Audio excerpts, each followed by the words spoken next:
All right, hi there. Welcome back to my channel for a late night edition of the show. It's like midnight around here. Just got off work. It was a very busy night. Um, the reason I wanted to record this was I happened to meet a class of 2012 Bitcoiner tonight.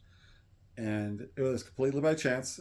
He was at the bar and he mentioned that he had just sold some Bitcoin, and I was like, "Oh, dude, like, what you shouldn't sell your Bitcoin like right now. Like, we're just getting the cycle started." I was like, "You know about the 4 year cycles?" And he was like, "Yeah." So I like chatted with him and his wife for a little while about it and the progress of the ETFs and how bigger and bigger entities are coming in, and it's just going to be like a feeding frenzy for the remaining Bitcoin that are out there.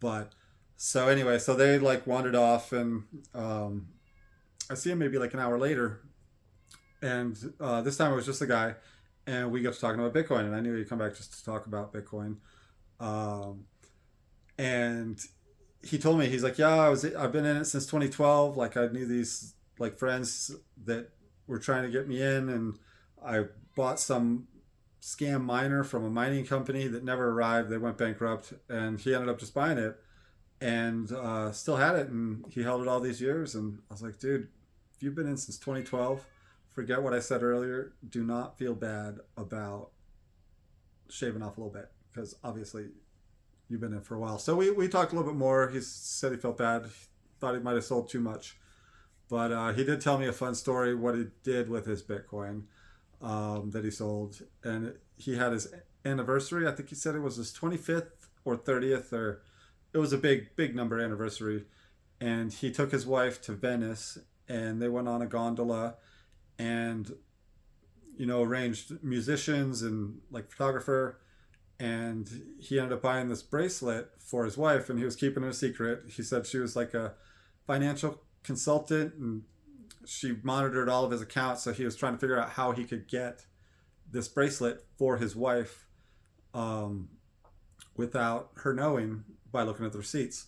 So he did that by selling his Bitcoin to some guy in the street. Um, and I was like, "Oh, did you find that on local Bitcoins?" And he was like, "Oh yeah." He's like, "How?" Kind of surprised that I knew what that was.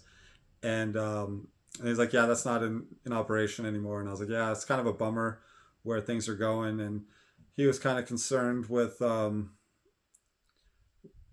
um, with the way things were going too. And I was his big concern was that people weren't self custodying. And I was like, that is a concern. But my biggest concern is that people seem to not care about self custody. They're happy with their money on an exchange or, with a trusted third party. And I was like, my concern is that people are scared to take sovereign responsibility over their money and their finances.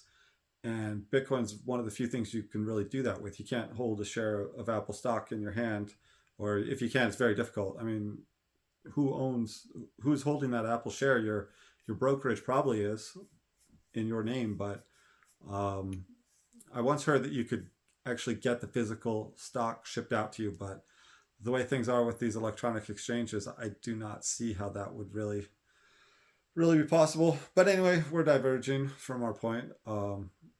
So, so yeah, so that was my big concern. Is people just don't really seem to care. They're happy with their money in custodian services, and I've kind of come to make peace with that.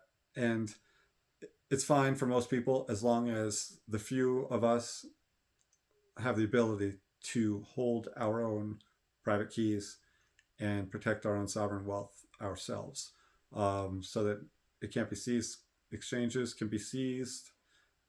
Bitcoin wallets cannot be seized.